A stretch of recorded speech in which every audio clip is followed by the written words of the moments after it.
Hello students, I welcome you in today's session of physics. As you all know, we have covered most of the previous topics in our yesterday lectures. So today this is the lecture number 2 of your chapter gravitation, in which we are going to study Newton's universal law of gravitation. So this is the topic you have to study, Newton's universal law of gravitation. In 1686, Newton stated that in the universe, each particle of matter attracts every other particle. This universe attractive force is called gravitation. I hope you know very well what is gravity. Gravity is a force by which Earth attracts any body towards itself.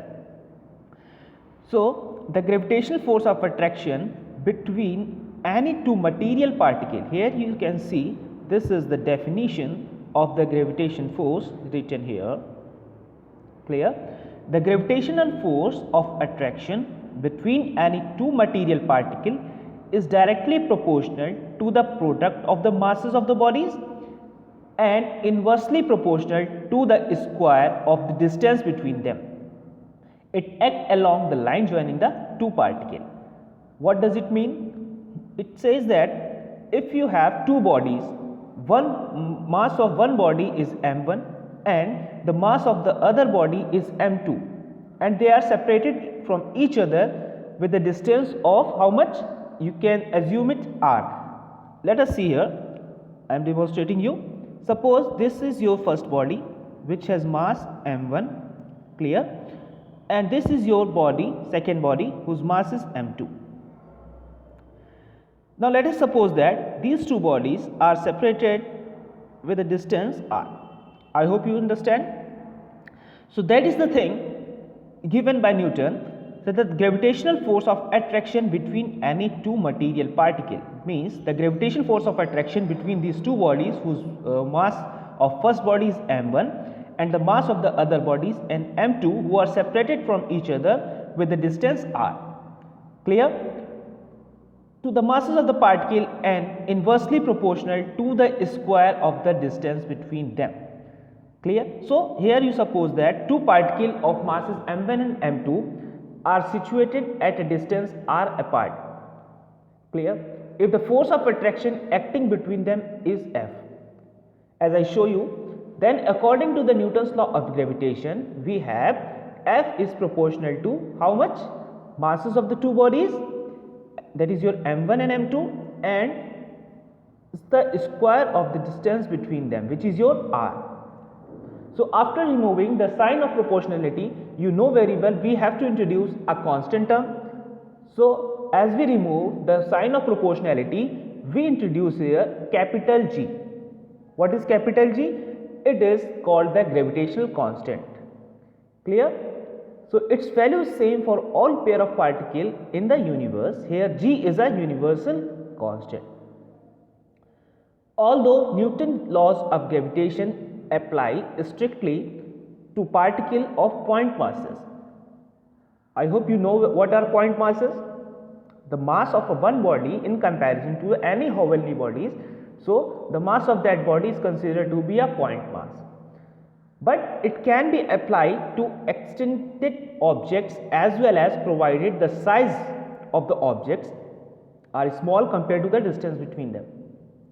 For example, the moon and the earth are far enough apart so that to a good approximation we can treat them both as point masses and apply the law of gravitation. So that is the thing of point masses written in here. Clear? Spherically symmetric bodies attract external particles as if their entire mass were concentrated at their center of mass. Hence, the law of gravitation is applicable to them whatever their size be.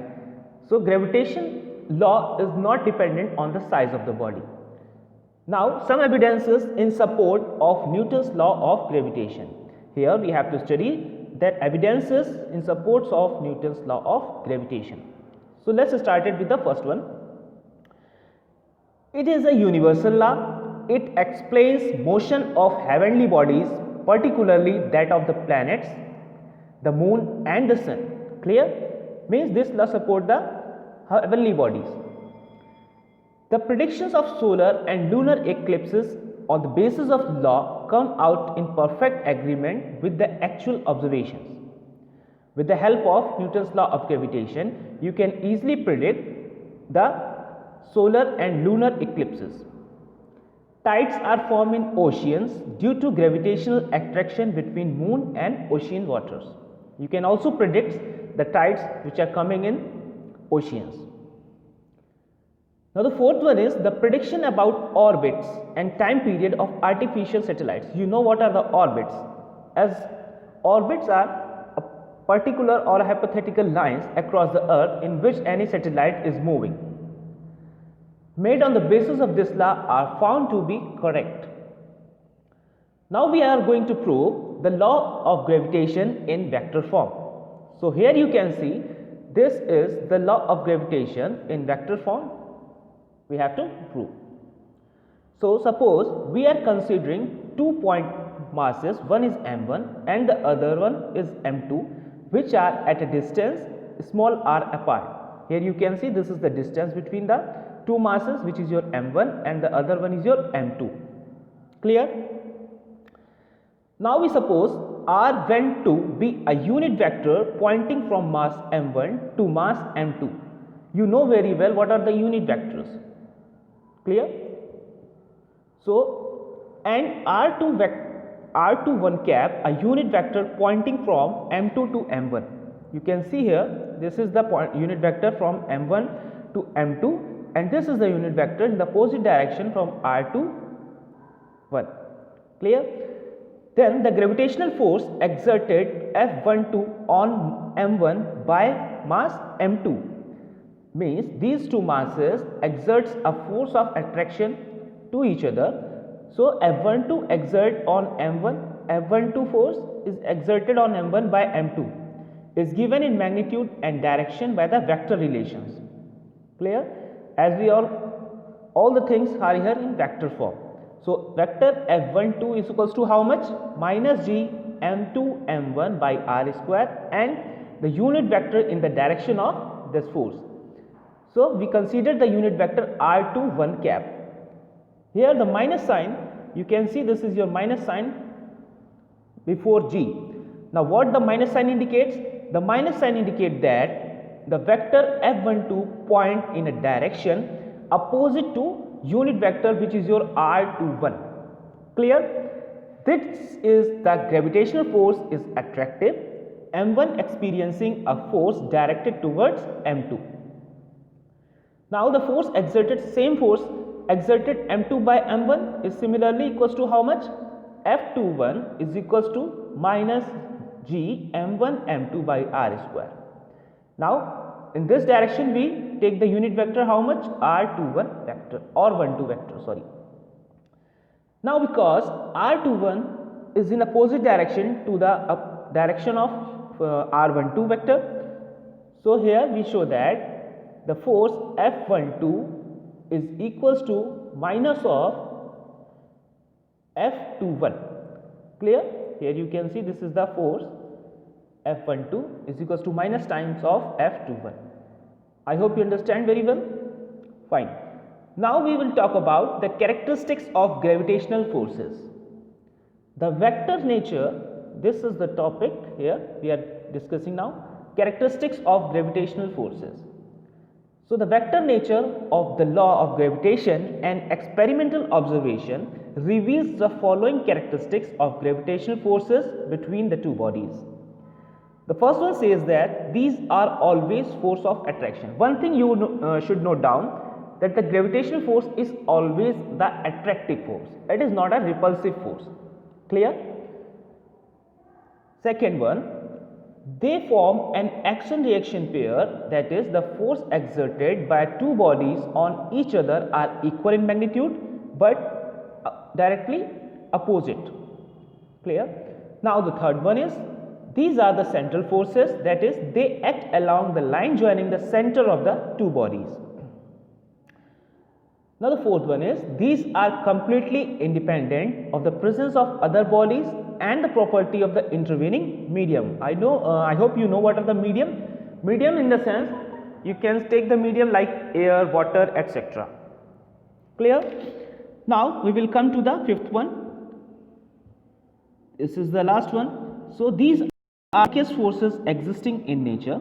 For example, the gravitational force between the two electrons is about 10 to the power minus 43 times of the electrostatic force. I hope you understand what I am trying to convey you. So let's move to our next topic. Here we are moving towards the gravitational constant. Now we are discussing about the gravitational constant. This.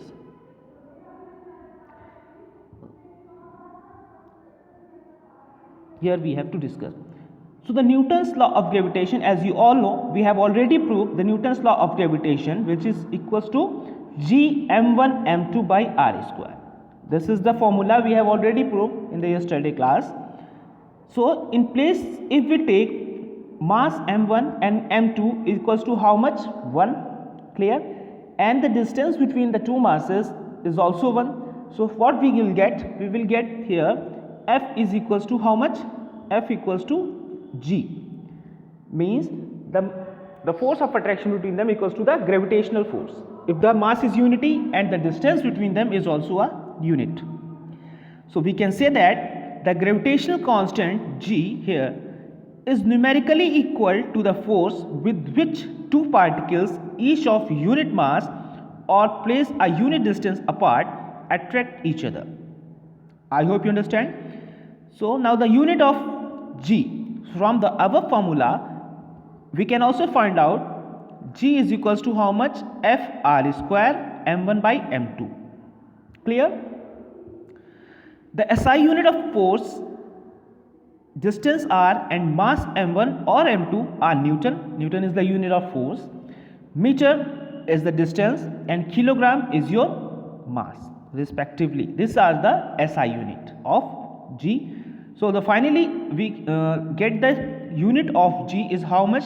Newton meter square per kg square, or you can also write it meter cube per kg per second square. Clear? Similarly, the CGS unit of G is dyne, centimeter square per gram, or you can also write it like centimeter cube per gram per second square. I hope it is clear for you. Now we will come to dimension of G. I am skipping the topic, this smallestness of G. Dimension of G from the above relations, which is your G is equals to F r square m1 m2, we can write the dimension formula of G as, you can write the dimension of force. I hope you know the dimension of force, and the dimension of distance is how much? Is your L. So LT here is square, so we also square that is L square. Similarly, the dimension of masses is your M and M. Clear? Fine. So at last the dimension of the capital G or the gravitation is how much? M inverse L cube T minus 2. Now if we talk about the universality of G. So in the law of gravitation here, universality of G. In the law of gravitation, the value of constant of proportionality, which is your G, this one, is supposed to be the same for all pair of body at all places, at all times, at all distances of separation, and also independent the presence of other bodies or the property of the intermedium. These are the things we have already studied in the previous topics. So the correctness of this assumption depends on the correctness of the deductions using it for the motion of the planet in the solar system and for bodies falling near the surface of Earth. There is so far no evidences against these assumptions, hence G is regarded as the universal constant. I hope it is not needed to repeat again. These are the things we have already discussed. These are the derivations of Kepler's law. We have already proven in our previous lectures the derivation of Kepler's law. So now we will move to gravity. Fine. Here this is your topic, gravity. So what is gravity? In Newton's law of gravitation, that gravitation is the force of attraction acting between any two bodies. As I already told you, the force by which the earth attracts any other body towards itself is known as gravitation. So, if one of the bodies is earth, then the gravitation is called gravity. Hence, gravity is the force by which earth attracts a body towards its center. You can say that gravity is a force by which earth attracts a body towards its center. Clear?